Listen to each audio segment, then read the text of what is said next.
Langsung jalan ke depan Ibu, nggak apa-apa. Syederalun, operasional kedatangan jamaah calon haji gelombang pertama sudah memasuki hari ketiga pada Selasa 14 Mei 2024. Wartawan Serambi Indonesia, Khalidin Umar Barat selaku petugas Media Center Haji atau MCH 2024 Dagar Madinah melaporkan sebagian jamaah haji Indonesia sudah mulai dijadwalkan memasuki Raudhah di Masjid Nabawi, Madinah pada Senin 13 Mei 2024 malam.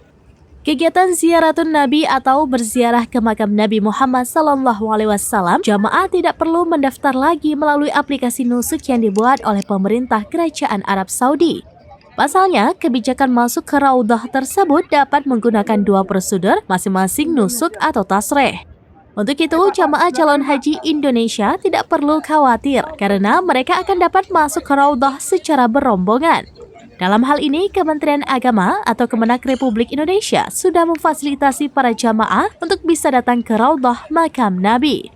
Kasih Bimbingan Ibadah Panitia Penyelenggara Ibadah Haji atau PPIH Daerah Kerja atau Dagar Madinah, Efrilin Hafiz mengatakan jemaah tidak usah mengisi dan mendaftar melalui aplikasi nusuk secara pribadi.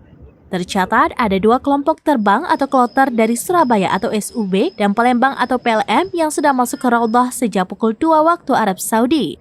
Sebagai informasi, Raudhah merupakan tempat yang berada di antara rumah Nabi, yaitu sekarang makam Nabi dan mimbar.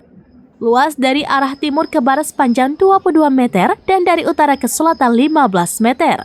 Raudhah disebut sebagai taman surga karena Allah Subhanahu wa taala menurunkan rahmatnya dan berbagi kebahagiaan di tempat ini. Dari Madinah, Khalidin, serambinews.com.